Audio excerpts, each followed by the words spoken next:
voice won't line up anymore. So if you need to reconnect them together, you just select them both, right click, and go back up to link, and now they're linked again. But let's show for the sake of unlinking both of them. I wanted part of Scott's dialogue, which is here, and I wanted her reaction shot to be there while he's talking. You know, I mean, it makes a whole. We'll keep this and we'll split all this up itself. Actually, I kind of like that a little better. I mean, keep it that way because her look there is awesome. But the same thing goes for here. If I want to click over, so part of her dialogue, and he's, you know, part of it's him reacting.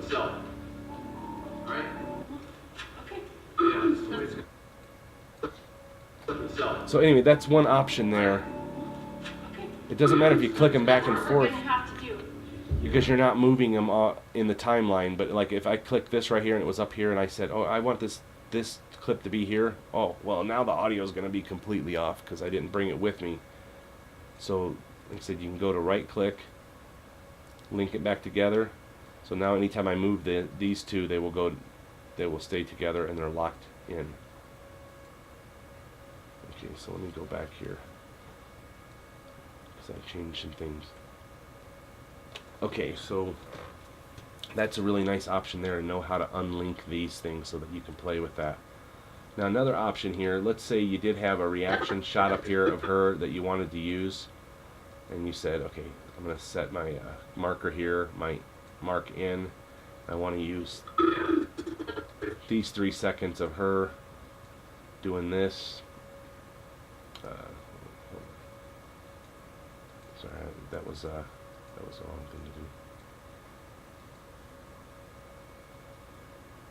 Okay, we'll just use this as an example for right now. Okay, so I'm going to use these 2 or 3 seconds of video as my reaction shot.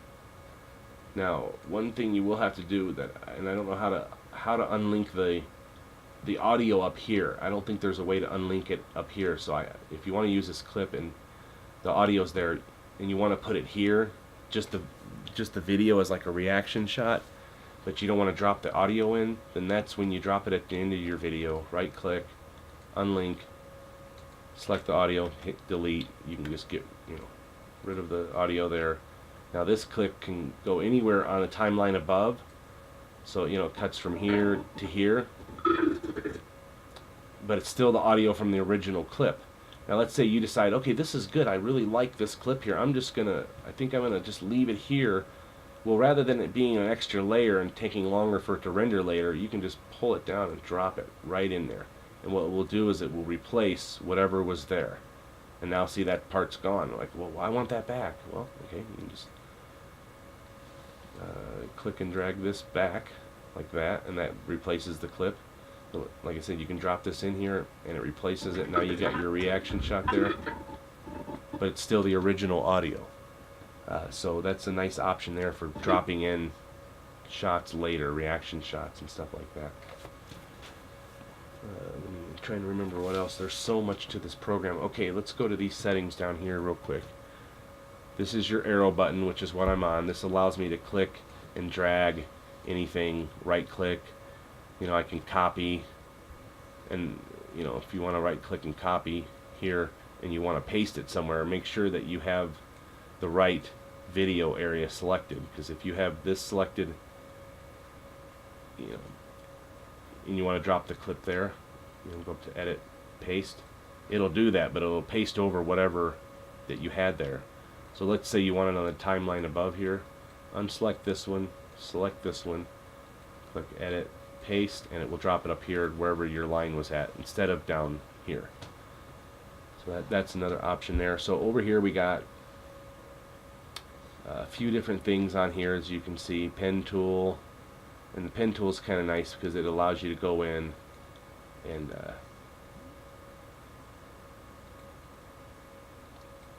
I can't remember what the pen tool does now, but I'll have to look that up again. But like the hand tool,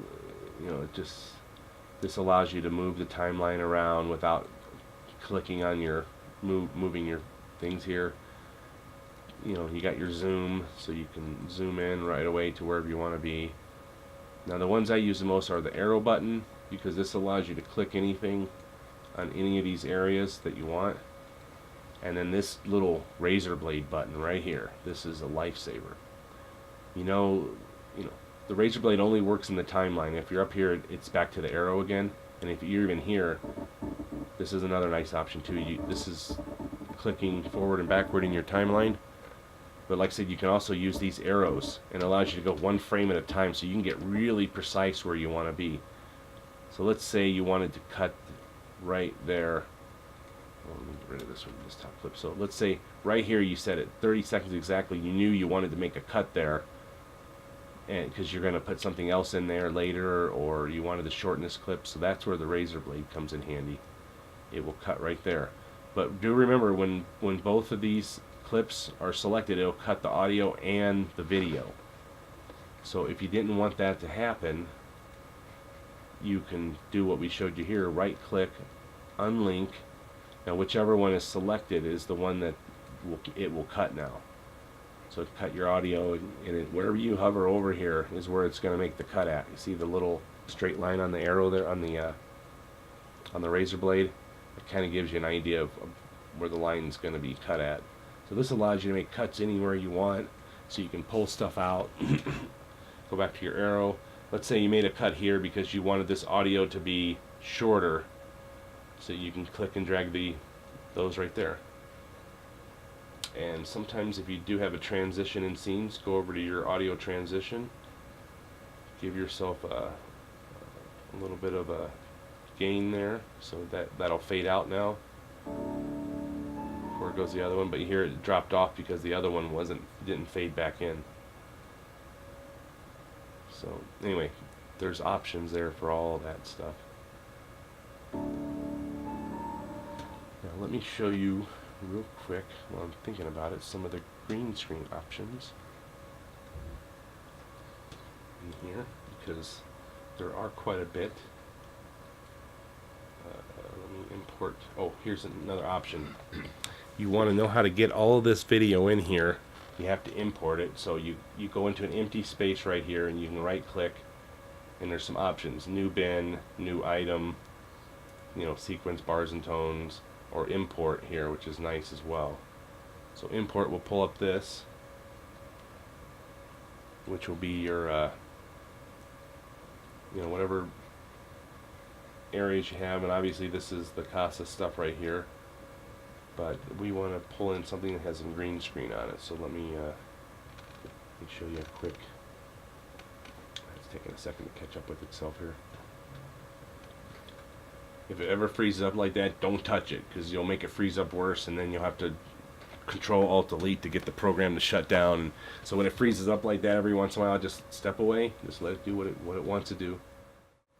So now I imported this in here, and let's say you decided you didn't want that clip in there after all. You can just keep it selected like this and press delete, and if it's not being used anywhere, it'll disappear.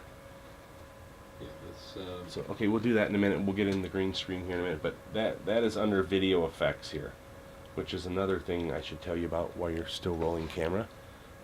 We went over audio transitions, but audio effects here, there's also a few things: dehummer, delay, channel, denoiser, there's all sorts of flanger. You can see there's compressor, there's EQ, anything you want to do that audio can pretty much be tweaked in here. But there's also the other option of going to right click on the down here, and it brings up all these options again for audio gain and speed and duration. Well, right here is edit in Adobe Audition. Left click on that, and what it'll do is it will pull out the audio clip into the program for you. Here, I'll pull it up for you. Okay, so that pulled that audio clip into here. So you press play. Well, that's all I can afford this time, all right?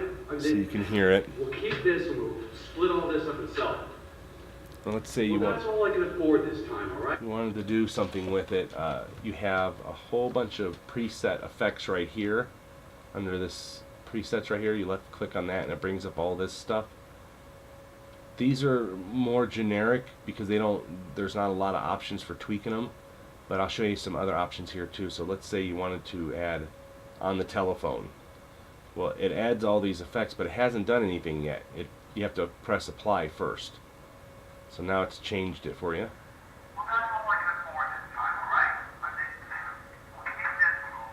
So if somebody's on the phone, maybe you could do that as a tweak. But let's say you don't like that. You got your history button down here. You go right back, to where you started at. But right here is my favorite, effects. Up here on the top, and you go down. Hold on. So this has a million things. You got amplitude and compression. You delay and echo. I mean, all sorts of fun things. Filter and echo. You got time and pitch, reverb. I mean, there's all sorts of things, and then each one's tweakable. So let's say you want to change the time and pitch. Well, right here it tells you your pitch shift, and this is your time. So let's, if you want to preview it, you press here. Well, that's all I can afford this time, alright? And then we'll keep. Well, that's all I can afford this time.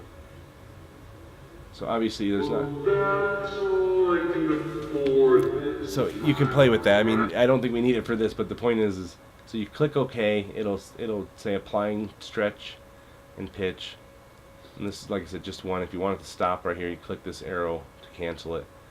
But if you go all the way through with it and you don't like it, there's always the history button down here to change it back. So this is a longer clip, so it's taking a few seconds for it to render 100%. But once it's done, you'll see the audio clip will change because it'll change the look of it just because of the effect. Okay, so now that that's happened, let's say right here you wanted only this first word to have an effect on it. That's what you'd do. You'd left click, like right now nothing's selected. So if you go up to effects, everything will get the effect. But if you go in here and you just want this first word to have an effect on it, so you go up to effect and you go to delay and echo, we'll drop some delay on it. Here you can preview it. That's all I can afford this. That's all I can afford this. That's So that will change just that section. well, that's all I can afford this time, alright? And then And one of my favorite things in here that we may not need for this, but is fun, this weird spooky echo is really cool. So I clicked on that right here.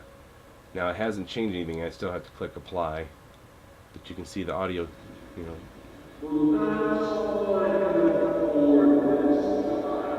So let's say you get done and you're happy with the whole clip. So you go up here, you click save. Now what it will do is, after you exit out here, is it will replace this clip with the one you just did. So you're watching a movie, everything's fine, you got mom here. Is that it?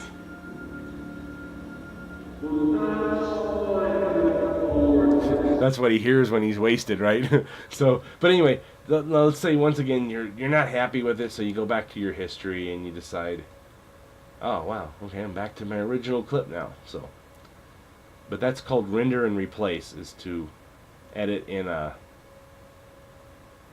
Adobe Audition with that. So now that I've gone through and chopped up everything, I'm going to go back to where I started, so it's back to what I had edited. Now, that's one of the options for audio, which is nice. Under these effects too, while we're sitting here, we have video effects and video transitions. Now the transitions are broken into 3D motion, which some of these are cool. You can see by the name of them what they kind of do. But the same thing if you I don't remember if there's a way to preview this, but so anyway, if you want to click and drag, you click and drag on any end of any video, or if it's like between videos, like right here, you see where the videos transition between each other right there at that cut. Let's say you wanted this one to do a cube spin out into this video. So you wouldn't just go on here and drop it at the end like that. You could actually do it between the two. It can be on either side like that, or in between, so that it transitions to two shots together. and there's a cube spin. That's what that looks like. So now we won't need that kind of stuff for this. So it just depends on where you want this at. A nice thing of having the effects in between is that when you go to a dissolve, you have a whole bunch of dissolves here. The most common dissolve is called cross dissolve, and that will allow you to put, you know, to transition these shots where they're cut together, you know, in between like that, like the classic dissolve. Now let's say it's too short for you. Well, you can click and drag that dissolve for as long as you want either direction in most cases. So this will be like a 10-second dissolve shot where it's all creepy and weird looking, you know what I mean? Let's say you don't like it, you know, just click on the effect itself, not the video, but the effect itself, and click delete, and you can take that effect out. So on the dissolves, you also have dip to black, which is nice if you want to fade to black. That's what that is. Dip to white, film dissolve, which is, I think basically it's the same thing as kind of what we already were doing it's very similar to a cross dissolve. So that's nice right there. Then you have all these other options for transitions. You can zoom in and zoom out on a shot. Like let's say you do like a Ken Burns kind of documentary where there's a lot of photographs instead of video, and you want to zoom out from a cowboy or something. That's where you would do it right here. There are these different zooms. So you play with those, and they're all tweakable once you get them up here. You know, like here you see it zooms in and then back out. So that's a cross zoom. I mean, like I said, there's a whole bunch of different options here. See that one there allows that one there to zoom in.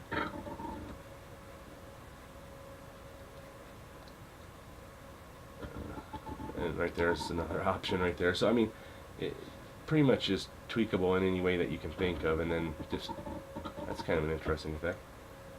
So then you got your wipes, which I love the wipe, the classic George Lucas Star Wars wipe. You know, this one right here, where it just does that. That's in here as well. But also under the wipe is a whole bunch of other cool options. And this paint splatter one right here works for some things really well. I mean, not for this, but just saying as an example.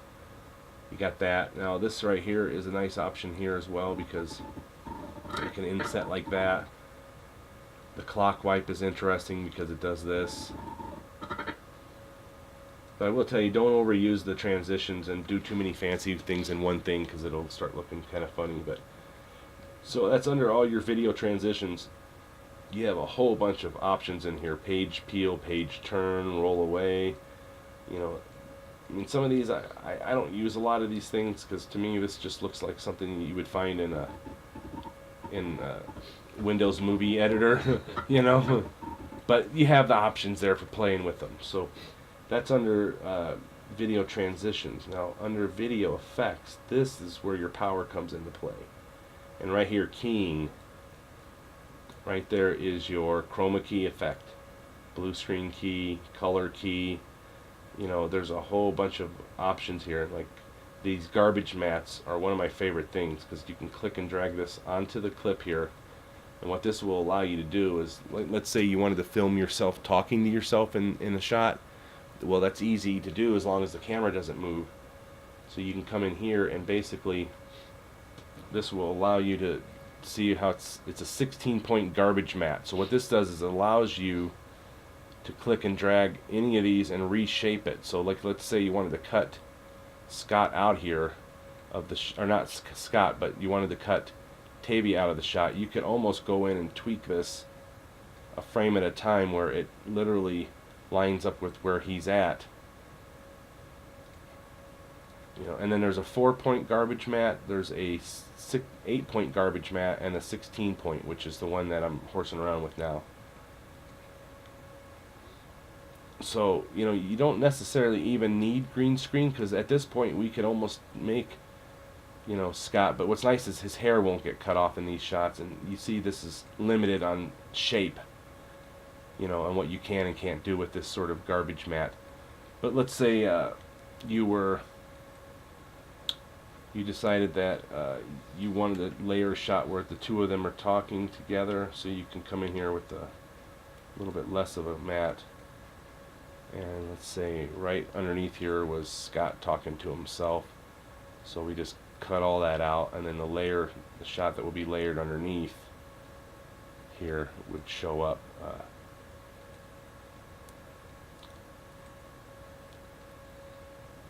So you can see right there with that garbage matte that we did, how we're able to layer a shot underneath him. Now if this shot were exactly the same color tone and the same camera angle, you wouldn't even notice that we layered that at all. So that's a nice, really nice option right there. Let me do a quick search while we're sitting here too. So that's under your keying element there. And this also, like it says, has chroma key, color select. So let's say we wanted to go in here and we didn't like what we did with Scott there, so we want to get rid of that effect. So we go back up here. You can either reset the effect or select on it and delete it, and it's gone. And so let's go to this color key real quick. Now this is interesting because you see how you have your key color right here? You can click on the eyedrop and select a tone that's in here. Now that I've selected this color back here, we should be able to start to get rid of some of that. Now obviously the tolerance is a little bit iffy because of the people in the shot, so you have to be careful about how you do it, or you start cutting people off a little bit. But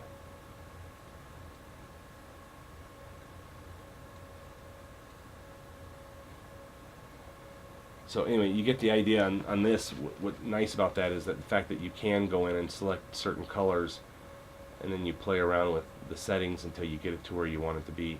Now obviously this is not well lit enough in the background to really separate them too much. So we go in here, maybe we can get this to select a little bit better. Yeah, see, I mean, some of the colors, it's just starting to blend into her a little bit because some of the tone is similar.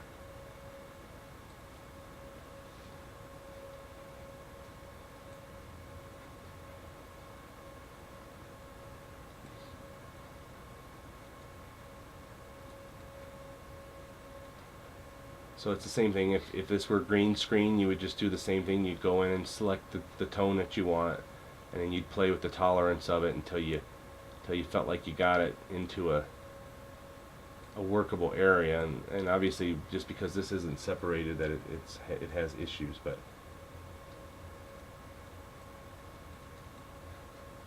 I need to get more green screen material because mine is a little bit small, but we can still definitely shoot something in front of it. Oh, here we go. Now over here I have a different monitor open. Now I can click and drag this clip right into here and it will copy it. So now I didn't have to search for it. Now I'm going to right click on it. I'm going to go to Open in Source Monitor. Now here you're like, wait a minute, James, you're not in front of the green screen 100%. How are you going to fix that? Well, that's easy. Check this out. File, new sequence. So we'll just do a test sequence here real quick. So we'll click this video down here, and obviously this is shot at a different format here, but we can right click on it and we can pull it up to the size we want for now. So okay, so try the Chroma Key Effect in here first, and go in and click this green, and then we can play with it a little bit. So sometimes you have to play with the effect. Sometimes the chroma key doesn't work perfectly, so you try the color key. See if it'll select that instead and not bulldoze me out of the shot so much. I think what I need to do is also under your video effects here, you have color correction. There's a whole bunch of them. I like this Rgb Curves because it gives you 4 options for changing stuff. What I'd like to do is just brighten all this up a little bit so the green's a little bit truer green. Okay, so this allows you to do a master shot, a green, a red, all that other stuff that you want. so sometimes if you brighten it up enough, that'll be enough to do that. Also, there's this Ultra key here, which is nice. It's also a color keying thing.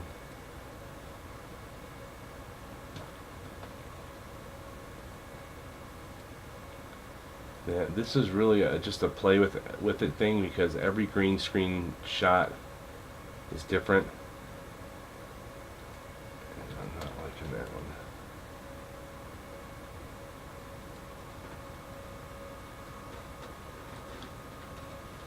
So okay, let's just for the sake of arguing here, real quick, we'll play around with this a little bit. Not so that I disappear, but so that the green does.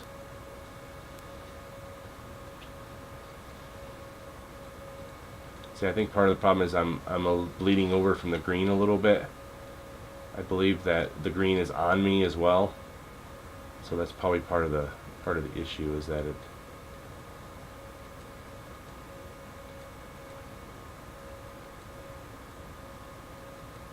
Okay, so for the sake of arguing, we'll say that's pretty close. So we obviously we want to drop a shot in the background of some kind. Well, maybe not that one, but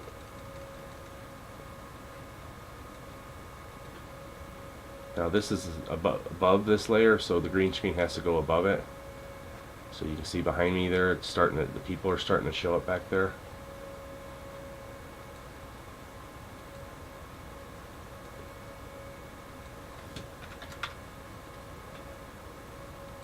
Okay, so if I wanted to, I have only the green screen in the one section, so that's when this garbage mat comes in handy. Because you can go in here, and now I can eliminate anything else in the shot that I don't want to see. You know, that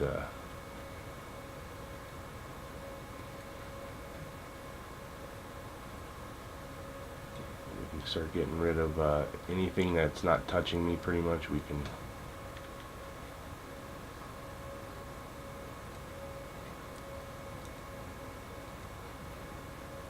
This is when it comes in handy, because if this is too far off, I couldn't see it. I couldn't even reach it. But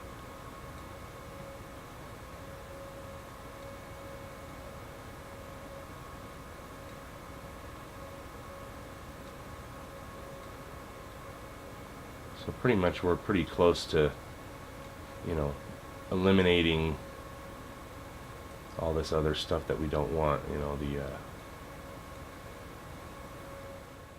so it's not perfect because the green screen wasn't perfect to start with, but without this garbage mat, we still have the original shot next to me, which is the doors. With the garbage mat, I can get rid of everything that's not green screen, and then obviously the Chroma Key Effect needs some tweaking and some work, you know. And you can also probably go in here to your keying and. So we're getting closer to having me actually the green screen completely gone now. Now what I did there was I actually did two Chroma Key effects. I think that's what took care of it. It's close. It's not perfect. There's still a little bit here. Sometimes it matters on where everything is layered as well.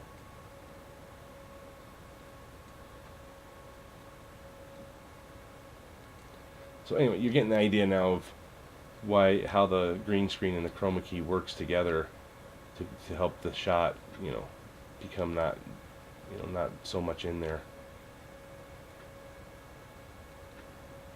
And then here, obviously, I'm leaning back because that 16-point mat right there is cutting my head off. So I can just click and drag that, and boom.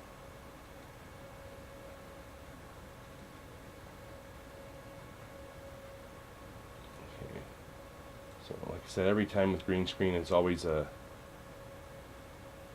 iffy sort of compromise there.